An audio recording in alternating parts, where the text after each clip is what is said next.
Supreme court ने 12 अरकान assembly की मौतली को मनसूख कर दिया है। महाराष्ट्र असेंबली से बीजेपी के 12 अरकान असेंबली की मौतली हुई थी। सुप्रीम कोर्ट ने कहा कि ये मौतली गैर आईनी और मनमानी है। सुप्रीम कोर्ट का कहना है कि ये मौतली सिर्फ मानसून इजलास के लिए की जा सकती थी। बीजेपी अरकान असेंबली को 1 साल के लिए मुअत्तल किया गया था। प्रिसाइडिंग ऑफिसर के साथ बदसलूकी के मामले में मुअत्तली हुई थी। सुप्रीम कोर्ट के इस फैसले को महाविकास अघाड़ी के लिए बड़ा झटका माना जा रहा है। सुप्रीम कोर्ट के फैसले से मुअत्तल अरकान असेंबली को राहत मिली है। उनके मद्दाहों ने गाने बजाने और पटाखे जलाकर अदालत के फैसले पर खुशी का इजहार किया। अदालत से मिली राहत का बीजेपी अरकान असेंबली ने खैर मकदम किया। उन्होंने इसे जमहूरियत की जीत करार दिया।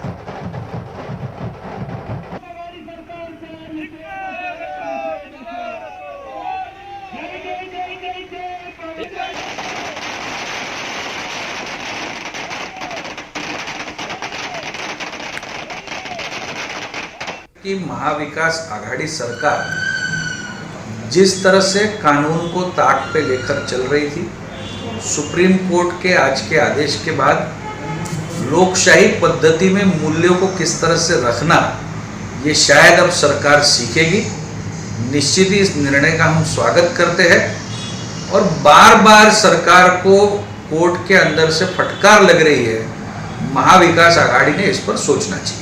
माननीय सर्वोच्च न्यायालय ने जिस प्रकार के आज आदेश दिए हैं, ये लोकशाही के जतन को और लोकशाही के मूल्यों को कायम रखने की एक परंपरा को सुप्रीम कोर्ट ने कायम रखी। मैं सुप्रीम कोर्ट का हृदय से तहे दिल से आभार व्यक्त करता हूं। और महाराष्ट्र की आघाड़ी सरकार, जिन्होंने बिन लोकतांत्रिक पद्धति से, बिन लोकशाही पद्धति से एक एक आमदारों को जिस प्रकार से निलंबित करने का, 12 आमदारों को निलंबित करने का काम किया, उसके मुंह पर एक चपराक दी है। लोकशाही के जतन का काम सरकारों का होना चाहिए, विधानसभा में और विधानसभा के बाहर भी। लेकिन आघाड़ी की इस सरकार जिस प्रकार विधानसभा में और विधानसभा के बाहर लोकशाही की हत्या कर रही है, सुप्रीम कोर्ट ने उसे सही जवाब दिया है। सर्वोच्च न्यायालय का हृदय से खूप खूप धन्यवाद। और ये आज 12 निलंबित आमदारांच्या विषयी दिलेला निर्णय हा लोकशाहीचा विजय असून पुन्हा एकदा महाविकास आघाडी सरकारचं त्यांच्या हुकुमशाही कारभाराला आणि प्रवृत्तीचं थोबाड फोडणारं हा निर्णय आहे। आम्ही प्रतिनिधित्व करत असलेल्या मतदारसंघातल्या लोकांना न्याय देणारा हा निर्णय आहे। केवळ आणि केवळ आम्ही सरकारच्या विरोधात बोलतो म्हणून अन्यायाने, गैर पद्धतीने, बेकायदेशीर पद्धतीने आम्हाला निलंबित करण्यात आलं। जितनी चद्दर होती है उतने ही पैर पसारने चाहिए। आज न्याय देवता ने जो निर्णय दिया है, ये सरकार को एक लाफा मारने के बराबर है, क्योंकि ये सरकार दूजा भाव से काम करती है। फिर से एक बार सुप्रीम कोर्ट के निर्णय के बाद सिद्ध हुआ, जिन 12 आमदारों का निलंबन रद्द हुआ है, उनको मैं मनपूर्वक बधाई देता हूं। और ये सरकार को बताना चाहता हूं कि सरकार कायदे से चलती है, कायदे को हाथ में लेकर सरकार नहीं चलती। ये फिर से एक बार सिद्ध हो चुका है।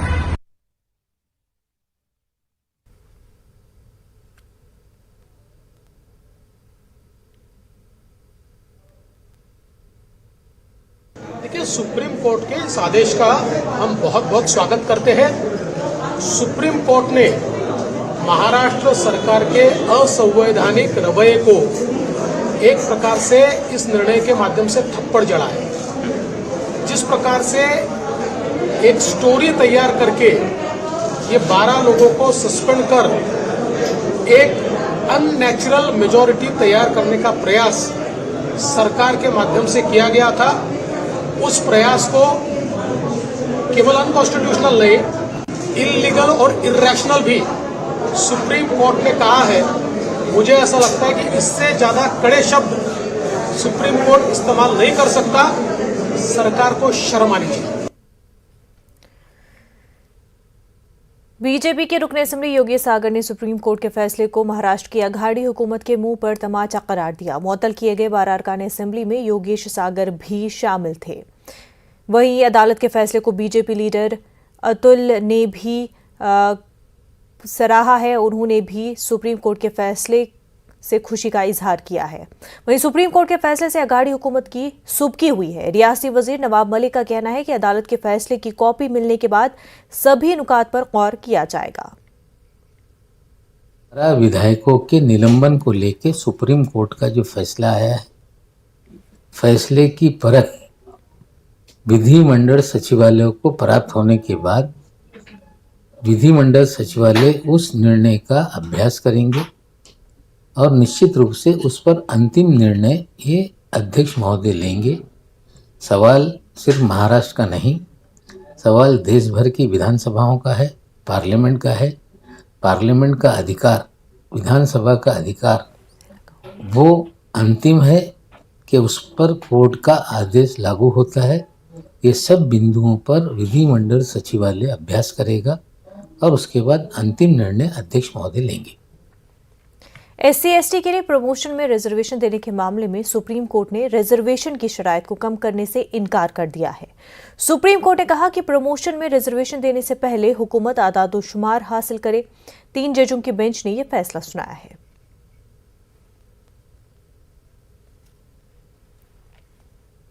साबिक मरकजी वजीर CM इब्राहिम ने एक बार फिर कांग्रेस पार्टी छोड़ने की बात कही है। मुस्लिम तंजीमों के जिम्मेदारों ने सोच समझकर फैसला लेने की CM इब्राहिम से अपील की है। मरकज़ अहले सुन्नत जामिया हजरत बिलाल और कर्नाटक मुस्लिम मुत्तहिदा महाज के नुमाइंदों ने कहा कि कोई ओहदा न मिलने पर पार्टी छोड़ने का फैसला लेना मुनासिब नहीं है। फैसला जाती मफाद पर नहीं बल्कि मिली मफाद पर होना चाहिए। वाज़ेह है कि CM इब्राहिम कानून साज काउंसिल के अपोजिशन लीडर के ओहदे की दौड़ में थे, लेकिन कांग्रेस ने इस ओहदे के लिए BK हरिप्रसाद के नाम का ऐलान किया है।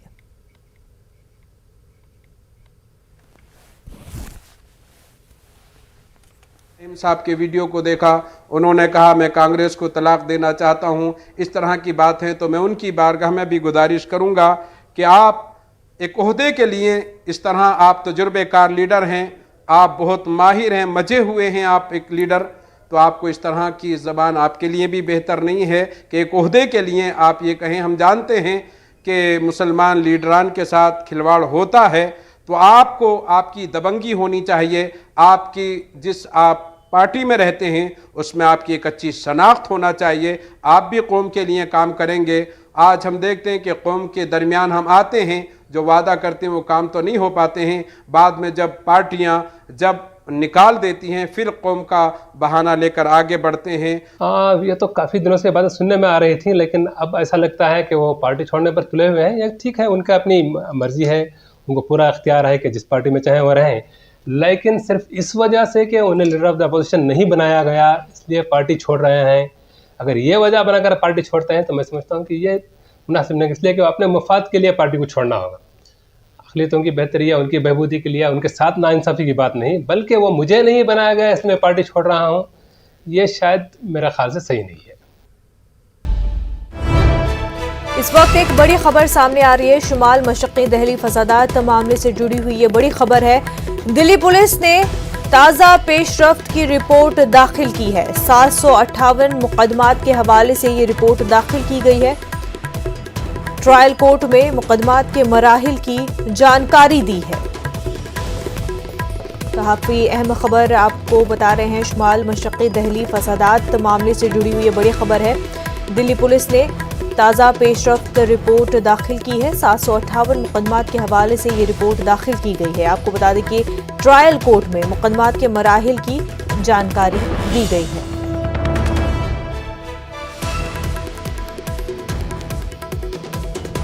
पूरा मामला शुमाल मशक्क़ी दिल्ली फसादात का है।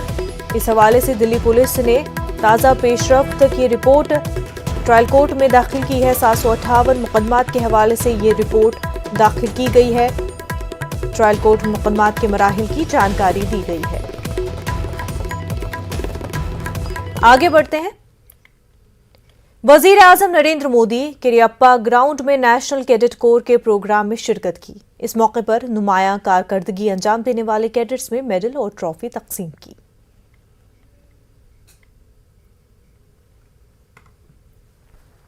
महानुभाव अधिकारीगण गणतंत्र दिवस की परेड में हिस्सा लेने वाले कलाकार,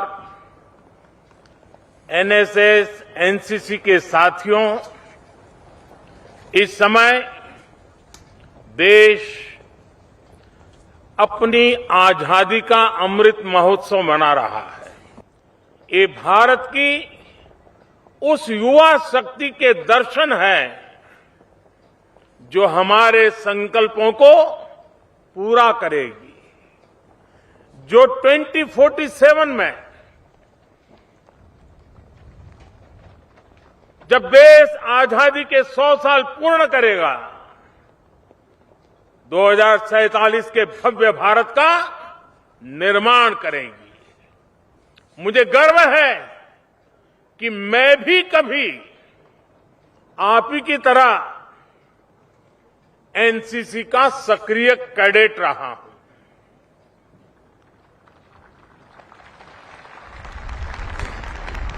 लेकिन जो सौभाग्य आपको मिला है वो मुझे नहीं मिला था।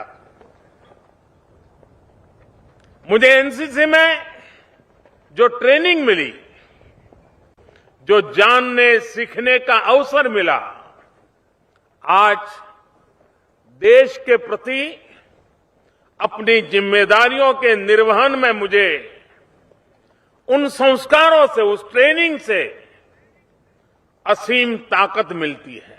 आज देश के प्रधानमंत्री के साथ साथ मैं उस नाते भी आपका साथी हूं, आपसे जुड़ा हूं। मैं एनसीसी के सभी पदाधिकारियों को और सभी फेलो कैडेट्स को इस अवसर पर सैल्यूट करता हूं।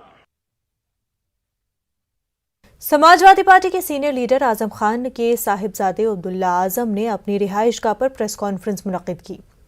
अब्दुल्ला आजम ने अपने बयान में कहा कि मेरे साथ चलने वाली पुलिस पर भी मुझे भरोसा नहीं है। ये पुलिस मेरे तहफ्फुज़ के लिए नहीं बल्कि मेरी निगरानी के लिए लगाई गई है।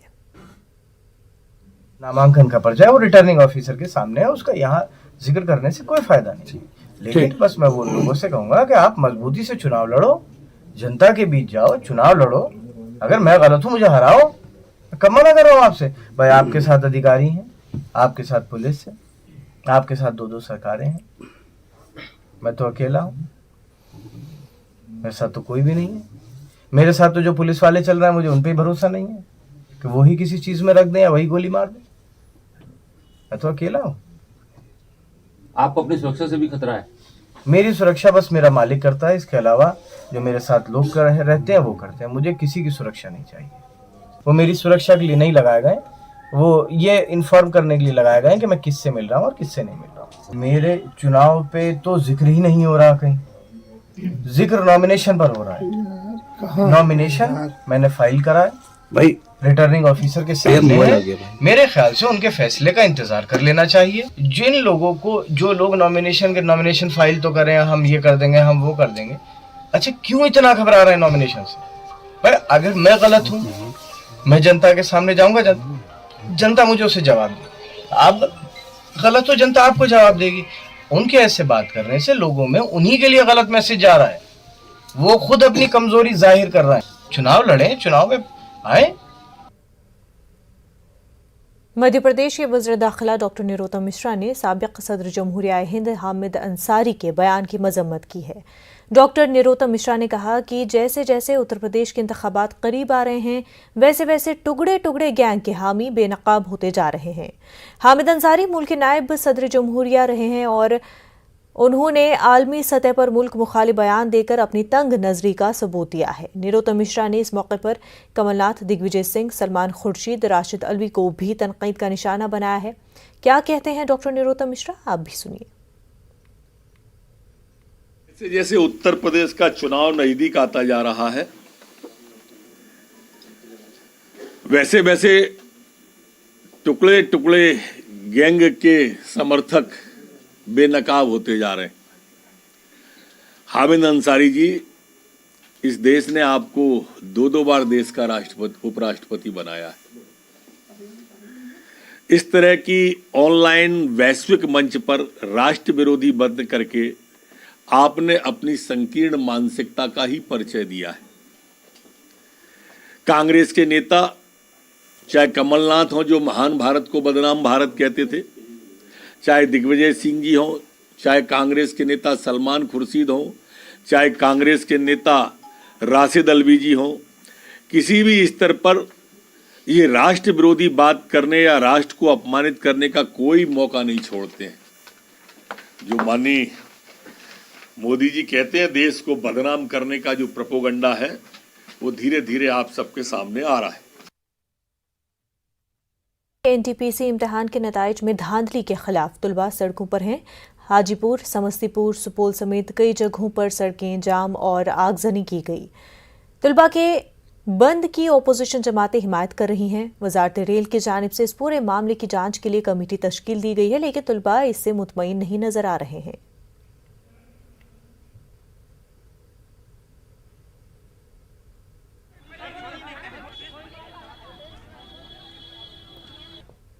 बीजेपी लीडर सुशील कुमार मोदी ने तुलबा से अपील की है कि वो मरकजी हुकूमत पर भरोसा रखें। मरकज उनकी सारी बातें मानने को तैयार है। उन्होंने मजीद कहा कि आरआरबी की जानिब से वक्त पर वजाहत की गई होती तो वबाल नहीं होता। न्यूज़ 18 से खुसूसी बातचीत करते हुए सुशील कुमार मोदी ने कहा कि कुछ सियासी पार्टियां इस मामले पर अपनी रोटी सेंकना चाहती हैं। रेल भर्ती परीक्षा विवाद को लेकर हमारे साथ बात करने के लिए सुशील मोदी जी हैं। सर, ये जो पूरा कंफ्यूजन हुआ, आप मानते हैं ये आरआरबी के गलत फैसले की वजह से सारा कंफ्यूजन हुआ? देखिए, कोई जानबूझकर गलत फैसला नहीं था, बल्कि समय रहते भ्रम को दूर नहीं किया गया। अगर समय रहते आरआरबी ने भ्रम को दूर कर दिया होता तो शायद इतना बड़ा बवाल नहीं होता। देखिए, इसमें एक परीक्षा है डी ग्रुप की परीक्षा, जिसमें लगभग 1 लाख से ज्यादा पद हैं और 1,25,30,00,000 के करीब परीक्षार्थी हैं। तो जब प्रोस्पेक्टस निकाला गया 2019 में, उसमें कहा गया कि 1 परीक्षा होगी और अब कह रहे हैं कि 2 परीक्षा ली जाएगी। और 24 जनवरी को ज्यों ही यह आदेश निकला कि 2 परीक्षा होगी, वैसे ही हंगामा बढ़ गया। तो अगर आपको 2 परीक्षा लेना था तो पहले ही दिन आप घोषित करते कि हम 2 परीक्षा लेंगे, लेकिन उस पहली बार तो आपने उसको भ्रम की स्थिति में लोगों को रखा और बाद में अचानक आपने 2 परीक्षा निकाल दिया। तो यह एक बहुत बड़ा मुद्दा था। कल जब श्री अश्विनी वैष्णव जी से मेरी संचार भवन में मुलाकात हुई और विस्तार से चर्चा हुई, तो वो भी इस बात से सहमत थे कि सब गरीब छात्र हैं, 10वीं 11वीं के छात्र हैं, उनको 2-2 बार परीक्षा देने का कोई औचित्य नहीं है। तो इसलिए वो सहमत थे कि 1 परीक्षा के आधार पर ही डी ग्रुप की परीक्षा ली जाएगी। दूसरा विषय था एनटीपीसी का, जिसमें करीब 35,000 पद हैं। इसमें 10+2 के भी छात्र हैं और स्नातक के भी छात्र हैं। और इस एनटीपीसी की परीक्षा में इस वक्त की बड़ी खबर यूपी असेंबली इंतखाबात के हवाले से बीजेपी उम्मीदवारों की एक और लिस्ट जारी हो चुकी है। फहरिस्त में 91 उम्मीदवारों के नाम शामिल किए गए हैं। यूपी इंतखाबात के हवाले से आपको बड़ी खबर इस वक्त की बता रहे हैं। बीजेपी उम्मीदवारों की एक और लिस्ट जारी हुई है। इस फहरिस्त में 91 उम्मीदवारों के नाम हैं। सिद्धार्थ सिंह को इलाहाबाद से टिकट मिला है, वहीं शिलब मणि त्रिपाठी को देवरिया से टिकट मिला है। तो बीजेपी ने उम्मीदवारों की एक और लिस्ट जारी की है, जिसमें 91 उम्मीदवारों के नाम शामिल है। आपको बता दें, इलाहाबाद से सिद्धार्थ सिंह को टिकट मिला है, वहीं देवरिया से शिलब मणि त्रिपाठी को टिकट दिया गया है।